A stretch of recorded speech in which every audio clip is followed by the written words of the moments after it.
নমস্কার শ্রোতা বন্ধুরা, আপনারা শুনছেন রহস্য রোমাঞ্চ। আজকের গল্প হেমেন্দ্র কুমার রায়ের লেখা মোহনপুরের শ্মশান। আজকের গল্পের সূত্রধার আমি সুস্মিতা। শুরু করতে চলেছি মোহনপুরের শ্মশান। আমি যার জীবনের আশ্চর্য কাহিনী বলবো তার নাম হচ্ছে আনন্দমোহন সেন। তাকে আমি চিনি না, চোখেও দেখিনি। খুব সম্ভব তার মৃত্যু হয়েছে আমার জন্মাবার আগেই। আমাকে জিজ্ঞাসা করতে পারেন, এমন একজন লোকের জীবন কাহিনীর সঙ্গে আমি পরিচিত হলাম কেমন করে? আগে সেই জিজ্ঞাসারই জবাব দেওয়া উচিত, নইলে আপনারা হয়তো ভাবতে পারেন যে নিজের মন গড়া একটা আজগুবি উপকথা বলে আমি খামোকা আপনাদের পিলে চমকে দেবার চেষ্টা করছি।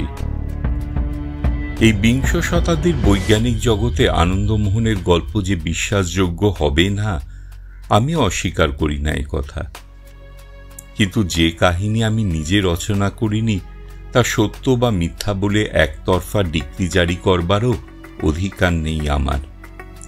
বিশ্বাস করা এবং না করা সম্বন্ধে আমি আপনাদের সম্পূর্ণ স্বাধীনতা দিতে রাজি আছি।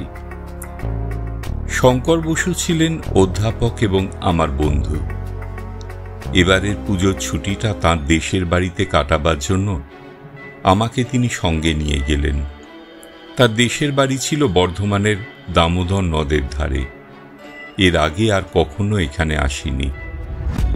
বৈঠকখানায় ঢুকেই একখানা বড় তৈলচিত্রের দিকে আমার দৃষ্টি আকর্ষণ হল।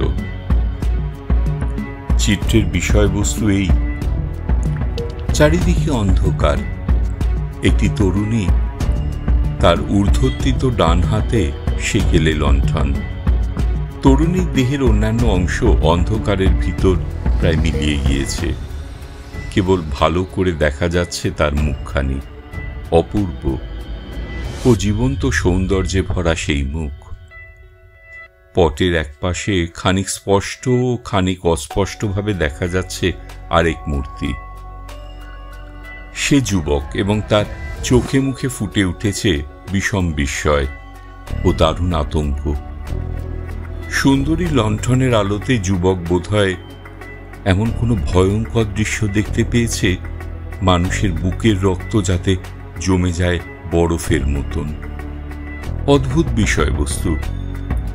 তরুণী কি দেখাতে চায় এবং যুবকই বা কেন এত ভয় পেয়েছে, ছবিতে তার কোনো ইঙ্গিতই নেই। শঙ্কর হেসে বলল, হিমাংশু, এরকম রহস্যময় ছবি তুমি বোধহয় আগে কখনো দেখোনি, না? না, ছবিতে চিত্রকর কি দেখাতে চায় মনে হচ্ছে এখানে কাল্পনিক ছবি নয়। তাছাড়া এই ছবিতে যে দৃশ্য রয়েছে তা এই পৃথিবীর ওপর একদিন সত্য সত্যই অভিনয় হয়ে গিয়েছে। তোমার অনুমান মিথ্যা নয়। ছবিখানি আঁকা হয়েছে একটি সত্য ঘটনাকে অবলম্বন করে। কি সেই ঘটনা? উফ, ভয়ঙ্কর। এই ছবিতে ফুটেছে একটি বিয়োগান্ত নাটকের শেষ দৃশ্য। ওই যে তরুণী, ওর নাম লীলা। ওই যে যুবক, ওর নাম আনন্দমোহন সেন। কে ওরা? লীলার বাবার নাম চন্দ্রমোহন চৌধুরী, সেকালকার একজন সুবিখ্যাত মূর্তি চিত্রকর।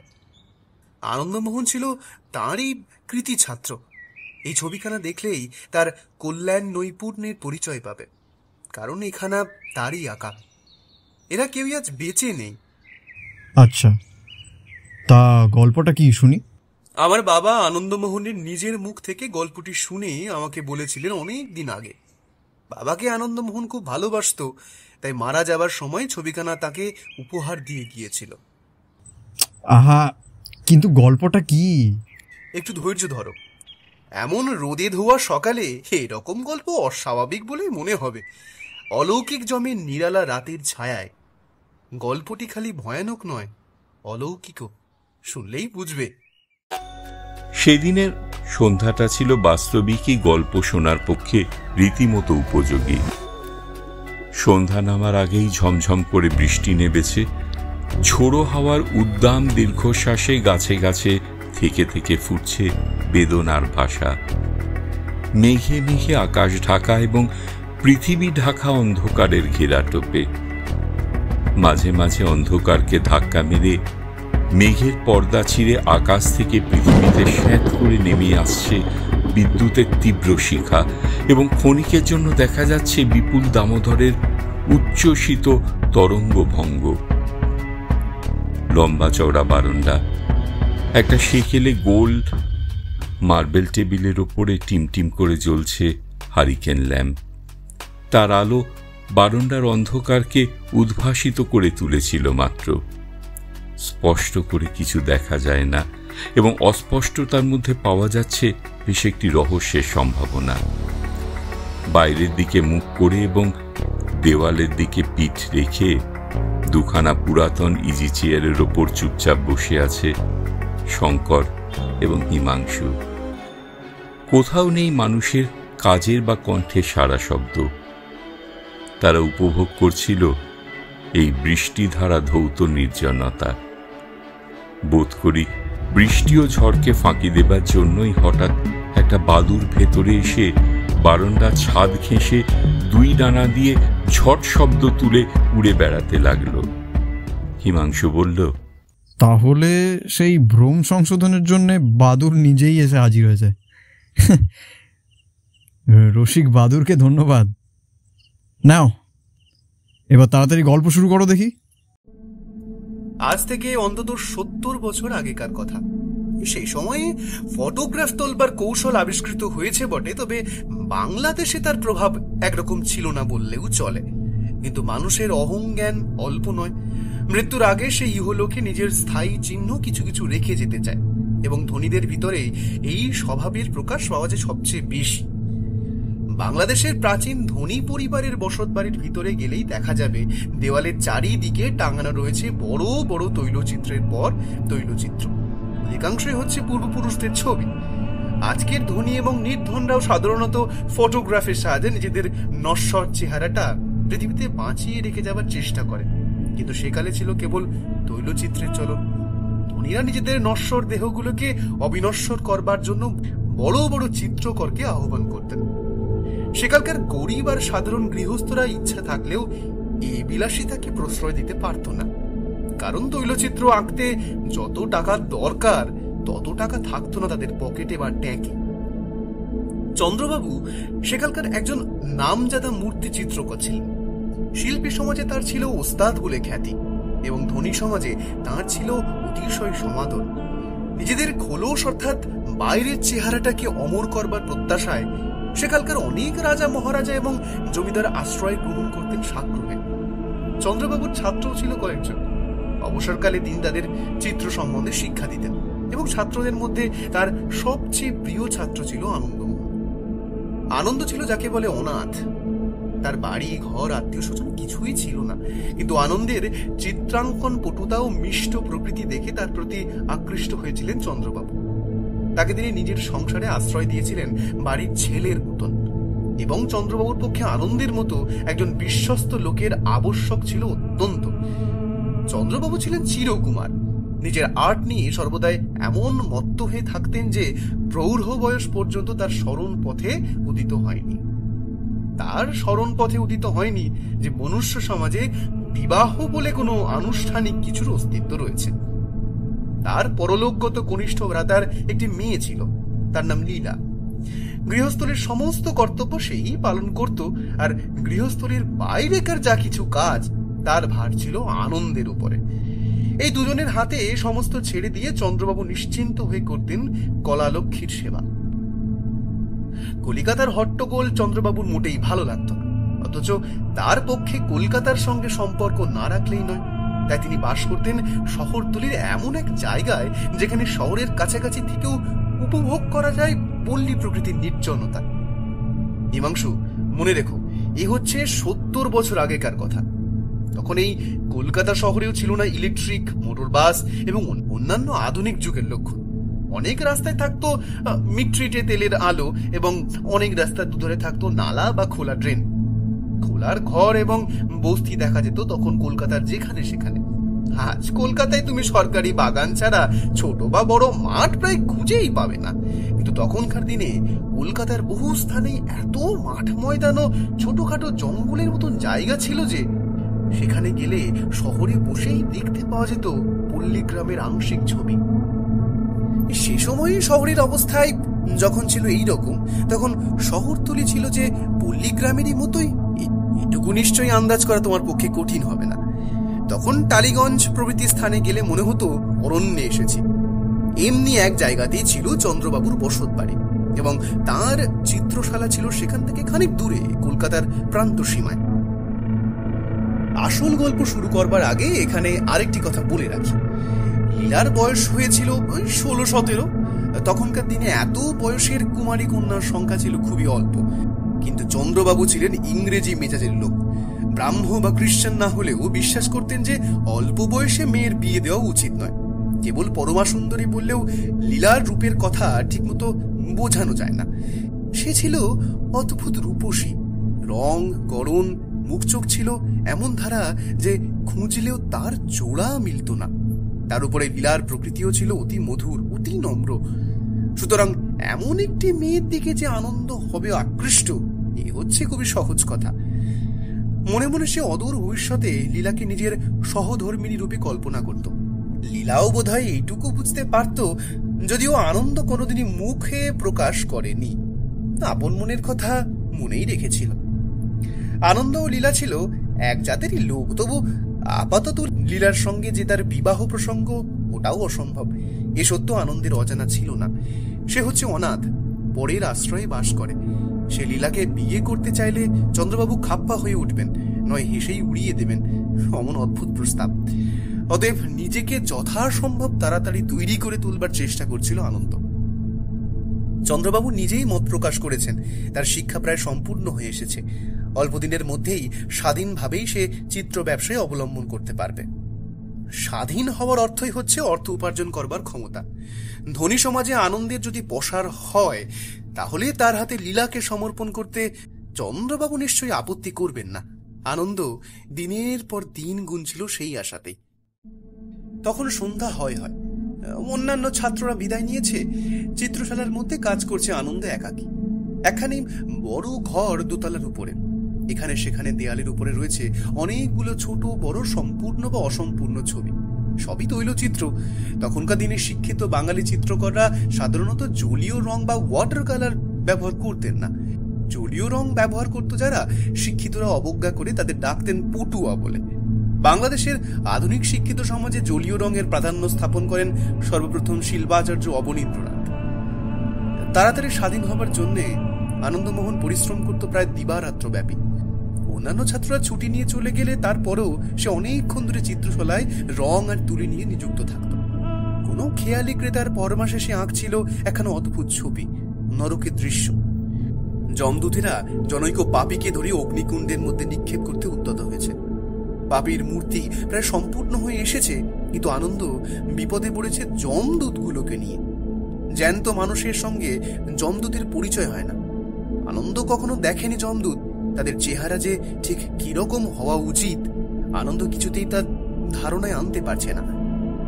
বিলাতি ছবিতে অবশ্য ডিমন ও ডেভিল প্রভৃতি দেখেছে। তাদের কালো কালো প্রায় মানুষের মতন চেহারা, কিন্তু তাদের মাথায় থাকে শিং, পিছনে থাকে ল্যাজ এবং পায়ে থাকে গরু প্রভৃতির মতন খুর। কিন্তু যিনি ছবির ফরমাস দিয়েছেন তিনি হচ্ছেন নাকি পরম হিন্দু। গঙ্গা জল ছাড়া আর কোনো জল পান করেন না। আনন্দ অনায়াসেই ফিরিঙ্গি, ডিমন বা ডেভিল এর মূর্তি আঁকতেই পারত, কিন্তু সেসব খ্রিস্টানি মূর্তি দেখলে হিন্দু ক্রেতার হিন্দুত্ব নিশ্চয়ই জখম হবে। আবার ছবি আঁকাও সম্ভবপর নয়। চিত্রশালার মধ্যে পুঞ্জীভূত হয়ে উঠবার চেষ্টা করছে সন্ধ্যার অন্ধকার। বাইরে ক্রমে ক্রমে স্তব্ধ হয়ে আসছে নাগরিক কোলাহল। তখনও তুলি হাতে করে আনন্দ দাঁড়িয়ে দাঁড়িয়ে ভাবছে, হিন্দু যমদূতদের কিরকম দেখতে, রাক্ষসের মতন, ভূতপ্রেতের মতন। কিন্তু রাক্ষস আর ভূতপ্রেতদেরই বা চেহারা কিরকম হওয়া উচিত, তাদেরও তো আমি চোখে দেখিনি। অনেক মাথা ঘামিয়েও কুল কিনারা না পেয়ে আনন্দ শেষটা ধৈর্য হারিয়ে বলে উঠল, তের নিকুচি করেছে, যমদূতেরা জাহান্নামে যাক, আমি তাদের রাখতে পারবো। সঙ্গে সঙ্গে তার পিছন থেকে চাপা গলায় কি হেসে উঠল।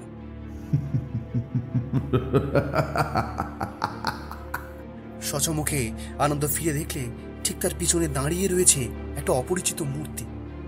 চিত্রশালার ভিতরে তখন ভালো করে চোখ চলে না, বেশ ঘন অন্ধকার। বাইরে শোনা গেল পেঁচার ডাক। মূর্তি স্থির চোখে তাকিয়েছিল চিত্রপটের সম্পূর্ণ যমদূতগুলোর দিকে। বিচিত্র তার চেহারা, মাথায় প্রায় 6.5 ফুট লম্বা মস্ত একটা পাগড়ি এমন ভাবে পড়েছে যে মুখের আধখানা দেখাই যাচ্ছে না। পোশাকও সাধারণ লোকের বা বাঙালির মতন নয়। সাজগোজ দেখলেই মনে হয় সে কোনো রাজা রাজরা, এমনকি কটিবন্ধন থেকে ঝুলছে একখানা তরবারি পর্যন্ত। সৈনিকের মতন সিধে হয়ে দাঁড়িয়ে রয়েছে মূর্তি। অন্ধকারে তখন খানিক দেখা যাচ্ছিল, খানিক দেখা যাচ্ছিল না, কিন্তু অন্ধকারের মধ্যেও ঝকঝক করে উঠছিল তার স্বর্ণখচিত ও নানা রত্নে অলঙ্কৃত বহুমূল্য পোশাকটা। এমন মূর্তি এখানে দেখবার আশা আনন্দ করে, সে রীতিমতো হতভম্ব হয়ে গেল। মূর্তি এবার গম্ভীর স্বরে বললে, ছোকরা, পৃথিবীতে যখন বেঁচে আছো যমদূতদের নিয়ে মাথা ঘামাচ্ছ কেন? তার চেহারা দেখলে ও গলার আওয়াজ শুনলে বুক ধরফর করে ওঠে ভয়ে, কিন্তু একটা জবাব না দিলেও চলে না। আনন্দ কোন রকমে বলল, খরিদ্দারের ফরমাস। মূর্তি একখানা হাত রাখলে আনন্দের কাঁধের উপরে। আনন্দের মনে হলো তার সর্বাঙ্গের উপর দিয়ে বয়ে গেল যেন একটা তরঙ্গিত তুষার বাড়ির হিল্লোল। সে পিছিয়ে দাঁড়ালো সভয়ে।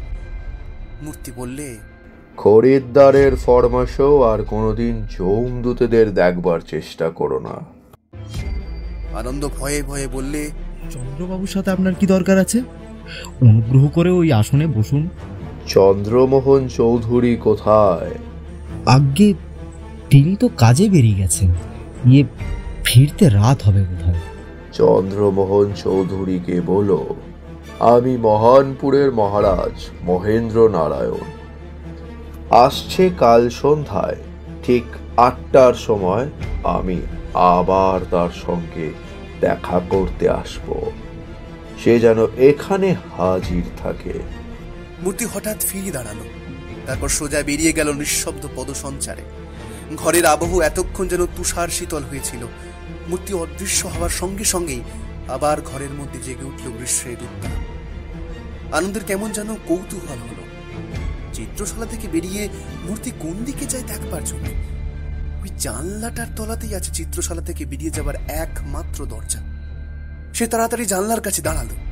সে প্রায় 10 মিনিট কাল জানলার ধারে দাঁড়িয়েই রইল, কিন্তু সদর দরজা দিয়ে কারুকেই বাইরে বেরিয়ে যেতে দেখলে না। তবে কি লোকটা এখনো বাড়ির ভিতরেই আছে? এই সম্ভাবনা মনে জাগতেই আনন্দের সমস্ত দেহ হয়ে উঠল রোমাঞ্চিত।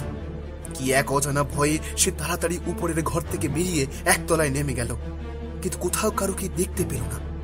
তখন এই আশ্চর্য ব্যাপার নিয়ে আর মাথা না ঘামিয়ে সে চিত্রশালার দরজা বন্ধ করে হাঁপ ছেড়ে বাঁচল। সেই রাত্রেই আনন্দ আগন্তুকের কথা চন্দ্রবাবুকে জানালো।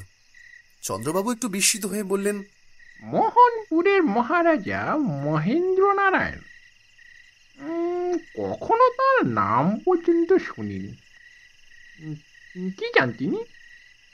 নিশ্চয়ই আমার কাঁধে রাজ্যভার সমর্পণ করতে আসবেন না। বোধ হয় তাঁর একখানা ছবি আঁকাতে চান। আচ্ছা বেশ, কাল যথাসময়ে মহারাজা বাহাদুরকে সসম্মানে অভ্যর্থনা করবার জন্য চিত্রশালায় উপস্থিত থাকব। পরদিনের সন্ধ্যা। চিত্রশালার মধ্যে একমাত্র আনন্দ ছাড়া আর কোনো ছাত্র নেই। চন্দ্রবাবু ঘরের ভিতরে পায়চারি করছিলেন। হঠাৎ দাঁড়িয়ে পড়ে বললেন, 8টা তো বাজে। আনন্দ ওই এখনো তো কারো টিকি দেখতে পাচ্ছি না। আজ্ঞে, তিনি ঠিক 8টার সময় আসবেন বলেছেন। ঘড়ির দিকে তাকিয়ে চন্দ্রবাবু বললেন, কি নাম বলেছিলে? মোহনপুরের মহারাজ মহেন্দ্র নারায়ণ? আজ্ঞে হ্যাঁ। দেখতে কিরকম? দেখলেই মনে হয় সম্ভ্রান্ত ব্যক্তি। আচ্ছা, আচ্ছা, বয়স কত? বলা শক্ত স্যার, তবে এইটুকু বলতে পারি বয়সে তিনি যুবক নন। 8টা বাজতে আর 1 মিনিট বাকি। এখনো মহারাজা বাহাদুরের দেখা নেই। আনন্দ, আমি কিন্তু 8টা বাজলেই চলে যাব। আমার অনেক কাজ। মহারাজা বাহাদুর যদি তারপরেও আসেন, তুমি তার সঙ্গে কথাবার্তা করো। জীবনে রাজা মহারাজা দেখেছি প্রায় 2 ডজন। কোনো মহারাজের জন্যই আমি এখানে ধন না দিয়ে বসে থাকতে রাজি নই। মহারাজাদের চেয়ে আমি মহাশয়দের একটু বেশি পছন্দ করি।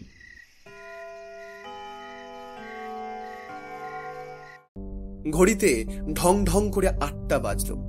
একতলা থেকে দোতলায় উঠবার কাঠের সিঁড়ির উপরে শোনা গেল না কারোর পায়ের শব্দ, কিন্তু ঘরের দরজার সামনে দেখা গেল মোহনপুরের মহারাজা মহেন্দ্র নারায়ণের মূর্তি। মহেন্দ্র নারায়ণের মূর্তির ভিতর দিয়ে প্রকাশ পাচ্ছিল এমন এক আশ্চর্য ব্যক্তিত্বের ভাব যে চন্দ্রবাবু তাড়াতাড়ি মাথা হেট করে তাকে প্রণাম না করে পারলেন না। মহেন্দ্র নারায়ণ ঘরে ভিতরে এসে দাঁড়ালেন। চন্দ্রবাবু তাড়াতাড়ি একখানা চেয়ার টেনে এগিয়ে দিয়ে বললেন, আগে বসতে আজ্ঞা হোক। মহেন্দ্র নারায়ণ সেদিকে ভ্রুক্ষেপ করলেন না, দাঁড়িয়েই রইলেন। চন্দ্রবাবু বললেন, আপনি কি মোহনপুরের মহারাজা বাহাদুর? হ্যাঁ। শুনলুম আমার সঙ্গে মহারাজা বাহাদুরের কোনো দরকার আছে। এ প্রশ্নের জবাব না দিয়ে মহেন্দ্র নারায়ণ হাত তুলে আনন্দকে দেখিয়ে বললেন, তোমার ওই লোকটি কি বিশ্বস্ত? আগে হ্যাঁ, অত্যন্ত বিশ্বস্ত। পরিচ্ছদের ভিতর থেকে একটি ছোট বাক্স বার করে মহেন্দ্র নারায়ণ বললেন, এই বক্সটা নিয়ে ওকে কাছাকাছি কোনো জহুরির কাছে যেতে বলো। ও যাচাই করে আসুক এই বক্সের ভেতরে যা আছে তার দাম কত। বাক্সটি নিয়ে আনন্দ বেরিয়ে গেল। জহুরির বাড়ি যেতে তার বেশিক্ষণ লাগলো না। পরিচিত জহুরি। আনন্দ বললে, বাক্সটা খুলে দেখুন। বাক্সের ভিতরে ছিল নানা রকম রত্নখচিত অলংকার। জহুরি সবিস্ময়ে বললে, আনন্দবাবু, এসব জড়োয়া গয়না কার? মোহনপুরের মহারাজার। আশ্চর্য, এরকম জড়োয়া গয়না একালে খুব ব্যবহার করে নাকি? গয়নাগুলো কি ভালো নয়? ভালো নয় বলেন কি? এমন চমৎকার গয়না আজকাল কেউ দেখতে পায় না। এরকম গয়নার চলন ছিল সেই নবাবী আমলে। ওর দাম বলতে পারেন? নিশ্চয়ই পারি। জহুরি গয়নাগুলো নিয়ে বেশ খানিকক্ষণ পরীক্ষার পর বললে, ভারী দামি গয়না দেখছি। কত দাম হবে? 10 লক্ষ টাকার কম নয়। শুনে আনন্দের মাথা ঘুরতে লাগলো। 10 লক্ষ টাকার ভার বহন করে এখানে এসেছে, অথচ সে কিছুই অনুভব করতে পারেনি। 10 লক্ষ টাকা এত হালকা। ওদিকে আনন্দর ঘর থেকে বেরিয়ে আসবার পরেই মহেন্দ্র নারায়ণ গম্ভীর স্বরে বললেন, শোনো চন্দ্রনারায়ণ, এখানে আজ আমার মিনিট কয়েকের বেশি থাকার উপায় নেই। কিছুদিন আগে কলকাতার এক রঙ্গলায় তোমার ভ্রাতস্পুত্রীকে আমি দেখেছিলাম। তাকে আমি বিবাহ করতে চাই। চন্দ্রবাবু সচকিত চোখে মহারাজার মুখের পানে তাকালেন। কি বললেন বুঝতে পারলেন না। অদ্ভুত প্রস্তাব। মহারাজা অবিচলিত কণ্ঠে বললেন, তুমি অবাক হচ্ছ কেন? আমার চেয়ে ধনী পাত্র পাওয়ার আশা তুমি করো নাকি? চন্দ্রবাবু তখনও জবাব দিতে পারলেন না। কেবল এই অদ্ভুত প্রস্তাব বা বিস্ময়ের জন্য নয়, আগন্তুককে দেখে তার বুকের ভিতরে জাগ্রত হয়েছে কেমন একটা অজ্ঞাত আতঙ্ক। সেখান থেকে তার পালিয়ে যাবার ইচ্ছা হলো, কিন্তু কেবল ভদ্রতার খাতিরেই সেই ইচ্ছা তিনি দমন করলেন।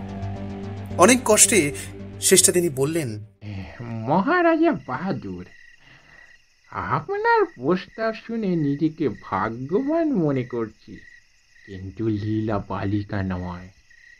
তার মত না নিয়ে আপনাকে কেমন করে কথা দেব বলুন তো?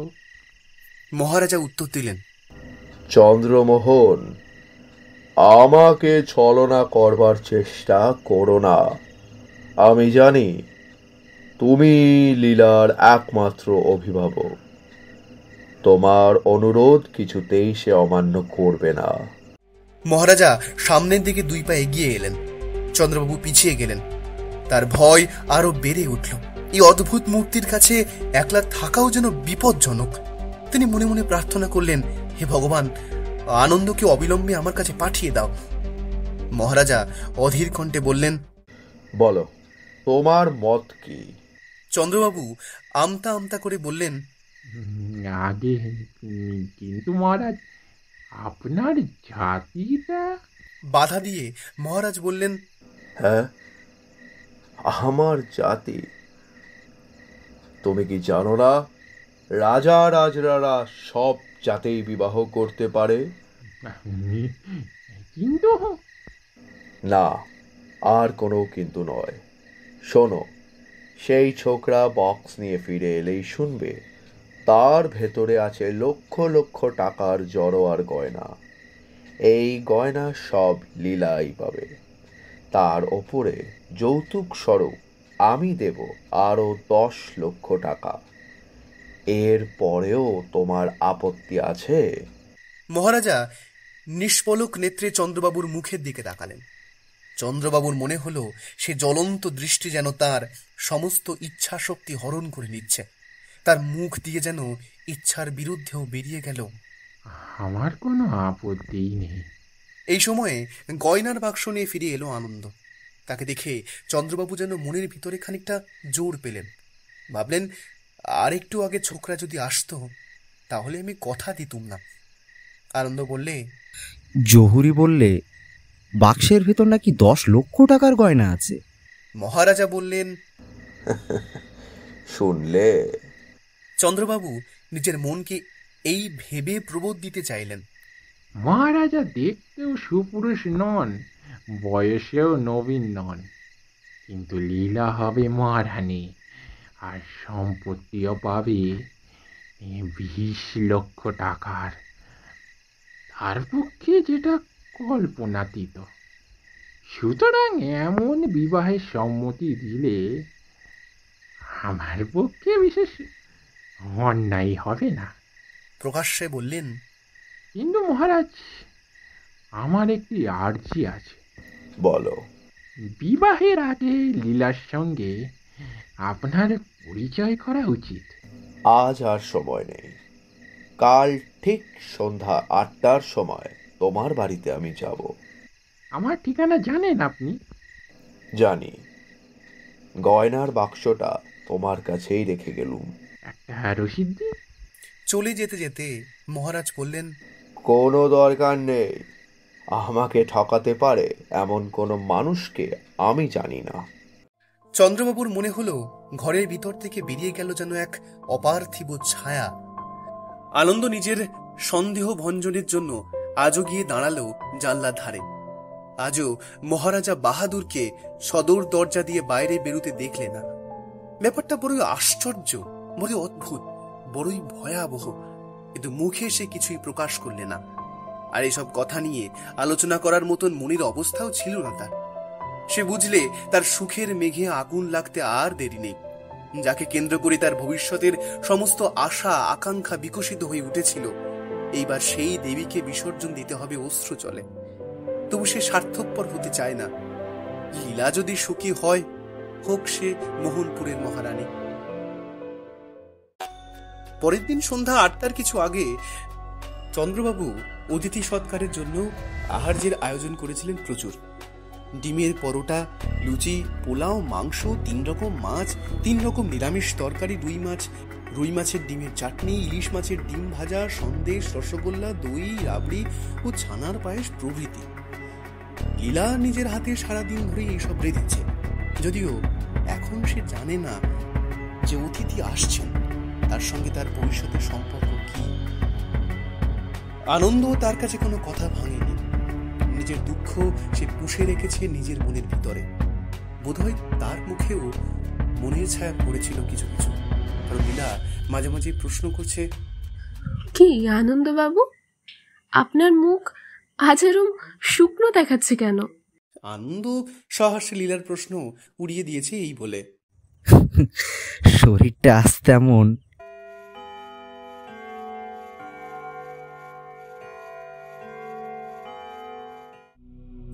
আটটা বাজলো। সঙ্গে সঙ্গে বৈঠকখানার দরজার সামনে দেখা গেল মহারাজা মহেন্দ্র নারায়ণ বাহাদুরকে। চন্দ্রবাবুর বুকের কাঁচটা ধক করে উঠল। এমন আকস্মিকভাবে মহারাজার আবির্ভাব তিনি প্রত্যাশাই করেননি। মহারাজা আত্মপ্রকাশ করলেন যেন হাওয়ার ভিতর থেকে। যদিও এমন চিন্তা হাস্যকর, তবু এই কথাই মনে হলো চন্দ্রবাবুর। কিন্তু বিস্মিত হলো না আনন্দ। সে এইটাই আশা করেছিল। মহেন্দ্র নারায়ণ দরজার কাছ থেকেই বললেন, আমার হাতে ৮ ঘন্টার বেশি সময় নেই। তোমার ভাতুষপুত্রী কোথায়? চন্দ্রবাবু বললেন, দোতলায়। ঠিক আছে, তবে দোতলায় চলো। মনে রেখো, কাঁটায় কাঁটায় 8:30টার সময় আমাকে এখান থেকে যেতে হবে। ভালো করে মহেন্দ্র নারায়ণের দিকে তাকিয়ে চন্দ্রবাবু কেমন যেন শিউরে উঠলেন। আনন্দেরও 2 চক্ষু হলো বিস্ফারিত। মহেন্দ্র নারায়ণ আজ এসেছেন পদস্থ সৈনিকের বেশে, এবং তার সমস্ত মুখখানা স্পষ্টভাবে দেখা যাচ্ছে। আর সে কি মুখ! মুখের রং একেবারে হলদে, তার মধ্যে রক্তের চিহ্ন মাত্র নেই। চোখের তারার উপরও ও নিচের দিকেও দেখা যাচ্ছে সাদা অংশ। সে যেন কোনো উন্মাদগ্রস্তের চোখ। মাথায় লম্বা লম্বা রুক্ষ কটা চুলগুলো এসে পড়েছে কাঁধের উপরে, যেন তৈলের সঙ্গে তাদের সম্পর্ক ঘুচে গেছে বহুকাল। ওষ্ঠাধর কালো কুচকুচে, তাদের ঠেলে বাইরে বেরিয়ে পড়েছে দুপাশে 2টো সাপদের মতো হিংস্র হলদে রঙের লম্বা দাঁত। হঠাৎ দেখলে মনে হয় এ যেন অনেকদিন আগেকার গলায় দড়ি দিয়ে মরা মানুষের বুক। কোন দুষ্ট প্রেতাত্মা দেহের ভিতরে আশ্রয় নিয়ে মুখখানাকে জ্যান্ত করে রেখেছে কতকটা।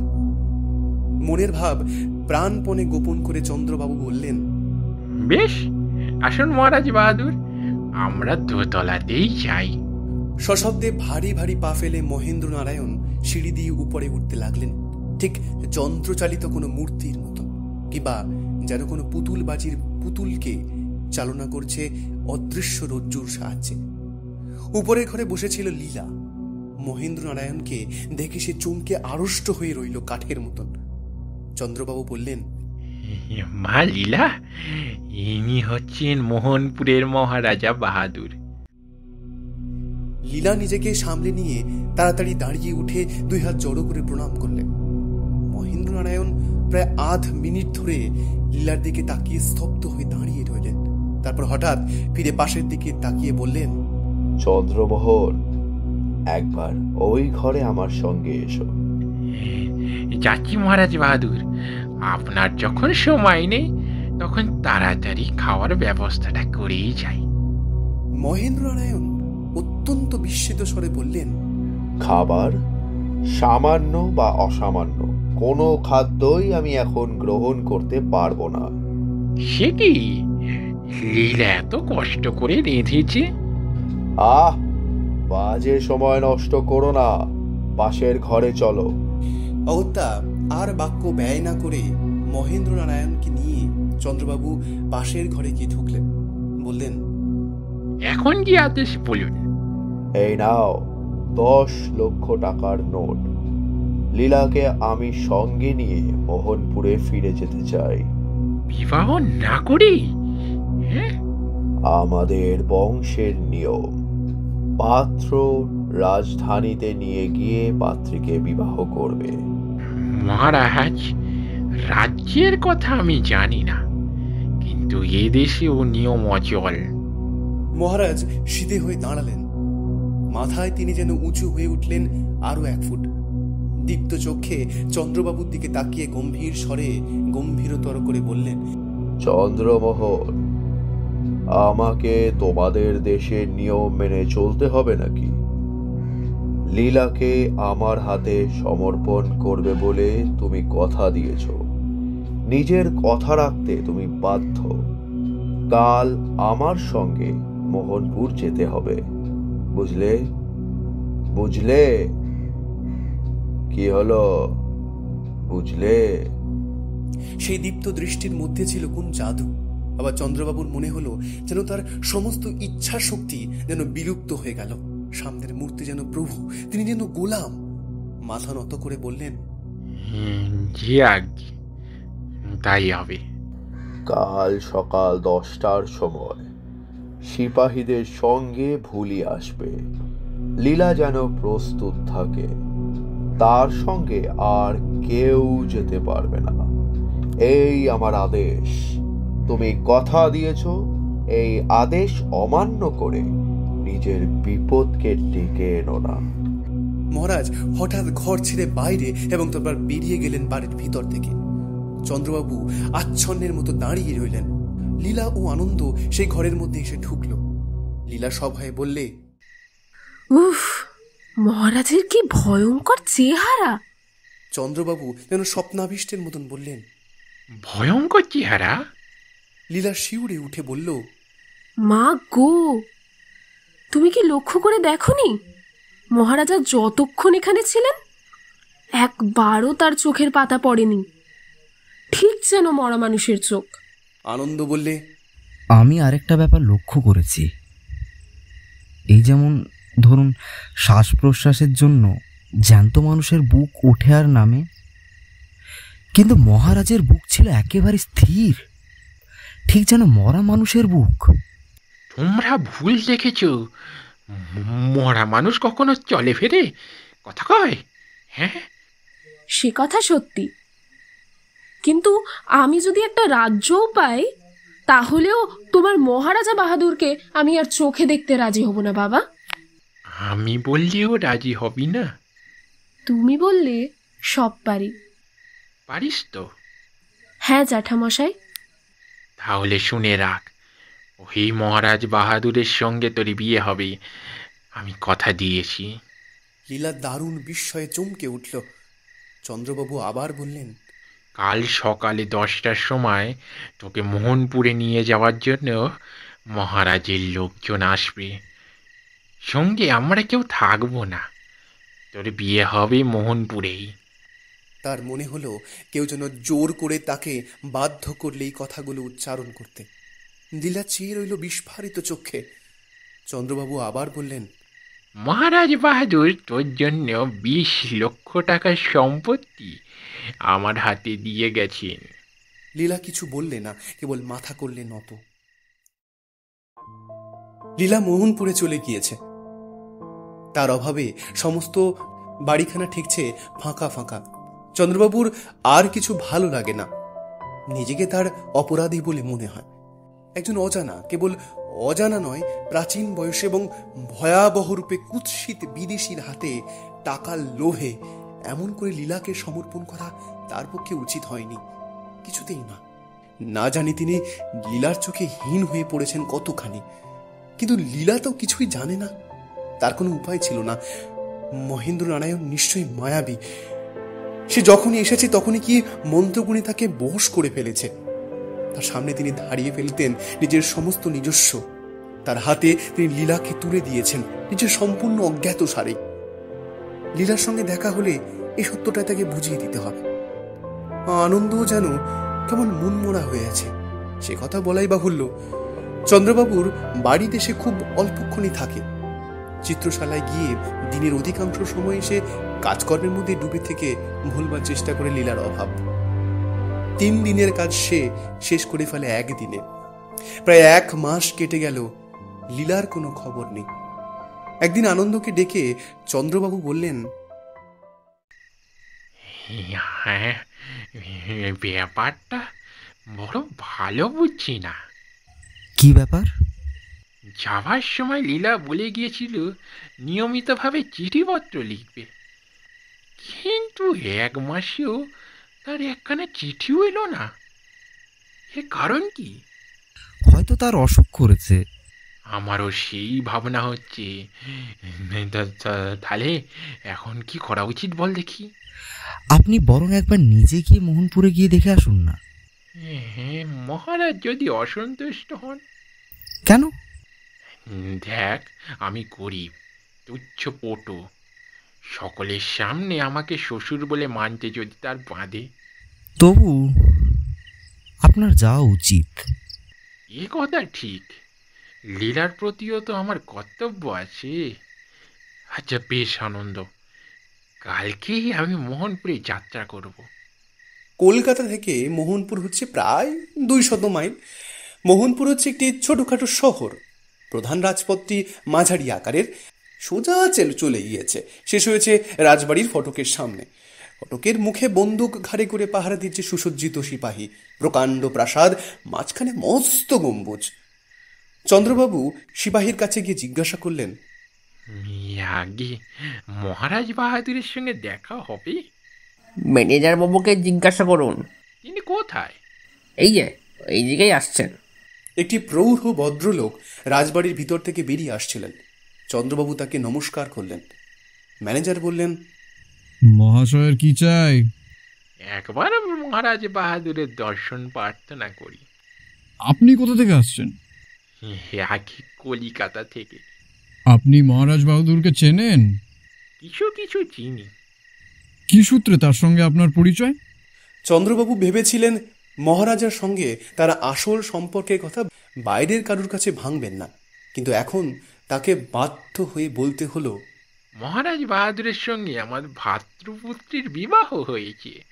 ম্যানেজার চমকিত চোখে চন্দ্রবাবুর মুখের পানে তাকালেন। বললে, অসম্ভব। চন্দ্রবাবু আহত কণ্ঠে বললেন, কেন অসম্ভব কেন? আমার চেহারা হোমরা চোমরা নয় বলে আমার ভ্রাতৃপুত্রীও কি মহারাজের অযোগ্য? না মশাই, তা নয়। আমি সেজন্য অসম্ভব বলছি না। তবে আমাদের মহারাজা এখনো বিবাহ করেননি যে। এইবারে চন্দ্রবাবুর বিস্মিত হবার পালা। খানিকক্ষণ স্তব্ধ থেকে বললেন, এত বয়সেও তার বিবাহ হয়নি? আমাকে কি এই কথা বিশ্বাস করতে হবে? মশাই কি বলছেন? আমাদের মহারাজা নরেন্দ্র নারায়ণ এই সবে 23-এ পা দিয়েছেন। চকিত স্বরে চন্দ্রবাবু বললেন, আপনাদের মহারাজ নরেন্দ্র নারায়ণ? হ্যাঁ, আমাদের মহারাজার ওই নাম। তবে কি তিনি কলকাতায় গিয়ে নাম হারিয়েছিলেন? তা কলকাতায় কতদিন আগে তার সঙ্গে দেখা হয়েছিল আপনার? মাসখানেক আগে। মশাই কোন জুয়াচোরের পাল্লায় পড়েছেন? আমাদের মহারাজা সবে গেল সপ্তাহে বিলাত থেকে ফিরেছেন। বিলাতে তিনি 8 মাস ছিলেন। চন্দ্রবাবুর মাথায় যেন বাজ ভেঙে পড়ল। তবে কি তিনি লীলাকে সমর্পণ করেছেন কোনো প্রতারকের কবলে? তবু তিনি একটা নতুন সম্ভাবনার ইঙ্গিত পেয়ে জিজ্ঞাসা করলেন, এখানে মহারাজ মহেন্দ্র নারায়ণ বলে কেউ আছেন? একালে নেই, সেকালে ছিলেন। মানে? মহারাজা মহেন্দ্র নারায়ণ ছিলেন বর্তমান মহারাজার পিতামহ। 60 বছর আগে তার মৃত্যু হয়েছে।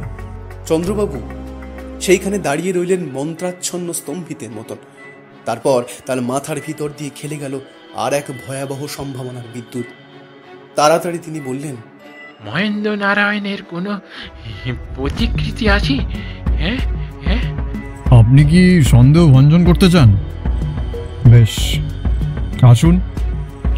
রাজবাড়ির বৈঠকখানায় মহারাজার পূর্বপুরুষদের অয়েল পেন্টিং আছে। প্রকাণ্ড বৈঠকখানা, রাজকীয় ঐশ্বর্যে পরিপূর্ণ। দেওয়ালে দেওয়ালে বড় বড় নতুন ও পুরাতন মূর্তির চিত্র। একদিকে অঙ্গুলি নির্দেশ করে ম্যানেজার বললেন, ওই দেখুন মহারাজা মহেন্দ্র নারায়ণকে। শুনেছি তার মৃত্যুর 3 দিন আগে ছবিখানা আঁকা হয়। তিনি হঠাৎ মারা যান জলে ডুবে। তার দেহ খুঁজে পাওয়া যায়নি। কিন্তু এইসব কথা চন্দ্রবাবুর কর্ণে প্রবেশ করছিল না। প্রায় বাহ্য জ্ঞানহীন হয়ে তিনি চিত্রাঙ্কিত মহেন্দ্র নারায়ণের মুখের দিকে তাকিয়েছিলেন নিষ্পদক নেত্রে। এই তো লীলার স্বামী মহেন্দ্র নারায়ণ। তবে তিনি দেখেছেন এক অপার্থিব মৃত্যু মুখ, আর এ মুখ হচ্ছে জীবন্ত মানুষের আকাশ পাতাল তফাত। কিন্তু এই মুখ এক। চন্দ্রবাবুর মনে হলো ছবির মহেন্দ্র নারায়ণ যেন তার দিকে তাকিয়ে করুণ উপহাসের হাসি হাসলেন। ম্যানেজার তার গায়ে হাত দিয়ে বললেন, কি মশাই, সাড়া দেন না কেন? এখন আপনার সন্দেহ মিটলো তো? সদ্যোত্থিতের মতন চন্দ্রবাবু বললেন, হ্যাঁ কি বলছেন? হ্যাঁ, 1 মাস আগে এই মূর্তি আমার বাড়িতে গিয়েছিল। হ্যাঁ হ্যাঁ গিয়েছিল। হ্যাঁ ইনি গিয়েছিলেন। হ্যাঁ। পাগলের মতো প্রলাপ বকবেন না তো। চন্দ্রবাবু হঠাৎ হা হা করে হেসে উঠে বললেন, পাগল এখনো হয়নি, এবারে হব। রাত 9টার সময় চন্দ্রবাবু শেষ আহার করতেন। সেদিনও আনন্দের সঙ্গে তিনি আহারে বসেছিলেন। গতকালও তিনি মোহনপুর থেকে কলিকাতায় ফিরেছেন। তার মুখ থেকে সব শুনেছে আনন্দ। দুজনেরই মনের অবস্থা ভালো নয়, কথা নেই কারোর মুখে। হঠাৎ সজোরে বেজে উঠল সদর দরজার কড়া জোড়া। তারপর হলো দরজা খোলার শব্দ। চন্দ্রবাবু বিরক্ত কণ্ঠে বললেন, বিহারা কেন দরজা খুলে দিলে? এত রাতে কে আবার জ্বালাতে এলো? সিঁড়ির উপরে লঘু পদে দ্রুত শব্দ শোনা গেল। তারপরে ছুটে ঘরের ভিতরে এসে ঢুকলো লীলা। কিন্তু কি মূর্তি, কি বেশ! এলোমেলো এলানো চুল যেন তেল জলের সঙ্গে বহুকালের সম্পর্ক নেই। অসম্ভব আতঙ্কে চোখ দুটো যেন বাইরে বেরিয়ে আসতে চাইছে। গলা দুটো গেছে ভিতরে বসে এবং থরথর করে কাঁপছে সারা গা। ধুলো কাদা মাখা পরনের কাপড়ের পাট নেই, জায়গায় জায়গায় ছেঁড়া, এবং সেখানে হচ্ছে সেই কাপড় যা পরে সে গিয়েছিল মোহনপুরে। মাটির উপরে ধপাস করে বসে পড়ে লীলা চেঁচিয়ে উঠল, জল জল জল, নইলে এখনই বুক ফেটে যাবে। আনন্দ তাড়াতাড়ি জল এনে দিলে। সে একসঙ্গে ঢকঢক করে 3 গেলাস জল খেয়ে ফেললে, যেন তার নির্জল মরুযাত্রীর তৃষা। আবার সে চেঁচিয়ে উঠল, খাবার খাবার,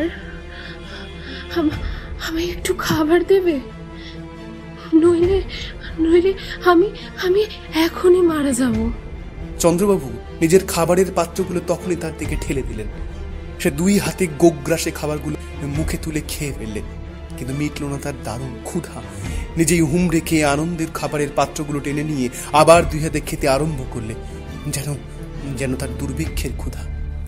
চন্দ্রবাবু নির্বাক বিস্ময়ে লীলার প্রকৃতি বিরুদ্ধেই অস্বাভাবিক আচরণ লক্ষ্য করতে লাগলেন। পানাহার শেষ করেই সেই ভীত স্বরে বলে উঠল, সব সব সব কথা পরে হবে। যদি যদি আমাকে বাঁচাতে চাও, শিগগির একজন ভালো রোজা ডেকে আনো। একটুও দেরি করো না, একটুও না। আনন্দ রোজা ডাকতে ছুটল। সেই পাড়াতে এক বিখ্যাত রোজার বাড়ি ছিল। মিনতি ভরা কণ্ঠে লীলা বললে, জ্যাঠামশাই জ্যাঠামশাই, তোমার 2টি পায়ে পড়ি, এই ঘরে আমায় একলা ফেলে রেখেছেও না। যাবো না মা, যাবো না মা, যাবো না, আমি তোর কাছেই থাকবো। হ্যাঁ হ্যাঁ, আমার কাছেই থাকো। একলা হলে আমি মরবো, আমার মরণ হবে। তোর কথাটা মানে আমি বুঝতে পারছি না মা, বল আমাকে তোর কথার মানেটা আমায় বুঝিয়ে বল মা। আমি বলেছি, এই ঘরের মাঝের এক দরজা দিয়ে পাশের ঘরে যাওয়া যায় এবং দেখাও যায় তার ভিতরটা। সেই দিকে তাকিয়ে আঁতকে উঠে লীলা অতি আর্তস্বরে আবার চিৎকার করে উঠল, ওগো, সে এসেছে, সে এসেছে। কে এসেছে রে? সে সে সে তার নাম নেই, তার দেহ নেই, কিন্তু সে আছে। জ্যাঠামশাই জ্যাঠামশাই, তুমি পচা মরার দুর্গন্ধ পাচ্ছ না? কই, পাচ্ছি না তো। হ্যাঁ, কিন্তু আমি পাচ্ছি। আমাকে সে ঠকাতে পারবে না। এই এই মা, তুই কার কথা বলছিস? তুই কার কথা বলছিস রে, বল। হ্যাঁ, সে যে আমাকে আবার নিয়ে যেতে এসেছে। সে কোথায় কোথায় সে? আঙুল দিয়ে পাশের ঘর দেখিয়ে কাঁদন ভরা গলায় লীলা বলল, ওইখানে ওই যে দাঁড়িয়ে আছে, আমি ওকে স্পষ্ট দেখতে পাচ্ছি। পাশের ঘরের দিকে ত্রস্ত চোখে তাকালেন চন্দ্রবাবু। হ্যাঁ, ওখানে সুদীর্ঘ ছায়ার মতন কি একটা দেখা যাচ্ছে বলেই তো বোধ হচ্ছে। তারপর ভালো করে দেখে বুঝলেন তার চোখের ভ্রম। উপর থেকে সমুজ্জ্বল আলোর আধার ঝুলছে, ছায়া বা কায়া যেন কিছুই নেই ওখানে, খালি ঘর। বললেন, তুই ভুল দেখছিস লীলা, ও ঘরে কেউ নেই। 2 বাহু দিয়ে চন্দ্রবাবুকে জড়িয়ে ধরে লীলা আকুল স্বরে বললে, আছে আছে আছে ও আছে, আমি ওকে স্পষ্ট দেখতে পাচ্ছি। ও আমাকে আবার নিয়ে যাবে। তুমি যদি একবার ছেড়ে যাও ও আবার আমাকে নিয়ে যাবে। তুমি আমায় ছেড়ে যেও না জ্যাঠামশাই। এমন সময়ে রোজাকে সঙ্গে করে আনন্দ পাশের ঘরে এসে দাঁড়াল। রোজা ভিতরে এসেই বললে, আমি এই ঘরে কোনো দুষ্ট আত্মাকে অনুভব করছি। হ্যাঁ, কোনো সন্দেহ নেই, দুষ্ট আত্মা, পিশাচ পিশাচ। রাজা নলের দেহে যেমন শনি ঢুকেছিল, সেও তেমনি কোনো মানুষের মৃতদেহের মধ্যে ঢুকে পৃথিবীর ওপর অত্যাচার করে বেড়ায়। ভীষণ পিশাচ। আমাকে আগে এই ঘরে বসেই কাজ আরম্ভ করতে হবে। আনন্দ ভীত সন্দিগ্ধ নেত্রে পাশের ঘরে তাকিয়ে চারিদিক ফিরে ফিরে তাকাতে লাগলো, কিন্তু সন্দেহ করবার মতন কোনো কিছুই দেখতে পেলে না। অথচ এইটুকু অনুভব করতে পারলে ঘরের ভিতরে সে এবং রোজা ছাড়া অন্য কোনো হিংস্র ভয়ানক অস্তিত্ব আছে। উত্তেজনার পর উত্তেজনায় চন্দ্রবাবুর দেহ ক্রমে নেতিয়ে পড়ছিল, কিন্তু সেই অবস্থাতেই রোজার কথা শুনে রোমাঞ্চিত হয়ে উঠল তার সর্বাঙ্গ। লীলা চোখের সামনে কি দেখতে পাচ্ছিল তা সেই জানে, কিন্তু এইবারে সেই দুচক্ষু দেওয়ালে ঠেসান দিয়ে এলিয়ে পড়ল। রোজা মাটির উপরে আসন পিড়ি হয়ে বসে মন্ত্র উচ্চারণ করতে উদ্যত হলো, এবং ঠিক সেই মুহূর্তে ঘরের ভিতরে এসে ঢুকলো একটা প্রবল দমকা হাওয়া। সঙ্গে সঙ্গে ছাদ থেকে বিলম্বিত আলোটা নির্বাপিত। রোজা চিৎকার করে বললে, আলো আলো, শিগগিরই একটা আলো আনো। অন্ধকারে ফুটে উঠেছে দুটো মারাত্মক দীপ্ত চক্ষু। এখনই সর্বনাশের সম্ভাবনা। শিগগির আলো আলো আলো আলো। চন্দ্রবাবু আত্মহারার মতন এক লাফে দাঁড়িয়ে উঠে টেবিলের উপর থেকে আলোটা তুলে ও ঘরের দিকে ছুটে গেলেন। লীলা তীক্ষ্ণ স্বরে কেঁদে উঠল, জ্যাঠামশাই যাবেন না, যাবেন না, আমাকে একলা ফেলে রেখে যাবেন না জ্যাঠামশাই। জ্যাঠামশাই দাঁড়ান। আমি তোর সামনেই আছি মা, আলোটা ও ঘরে রেখে আবার তোর পাশে এসে বসবো। দাঁড়া দাঁড়া, আসছি। বলতে বলতে চন্দ্রবাবু পাশের ঘরে গিয়ে আলোটা মেঝের উপরে বসিয়ে দিয়েই আবার ফিরে আসবেন। এমন সময় আচম্বিতে মাঝের দরজাটা বন্ধ হয়ে গেল সশব্দে। পর মুহূর্তেই লীলার কণ্ঠে জাগলো পরিত্রাহী চিৎকারের পর চিৎকার।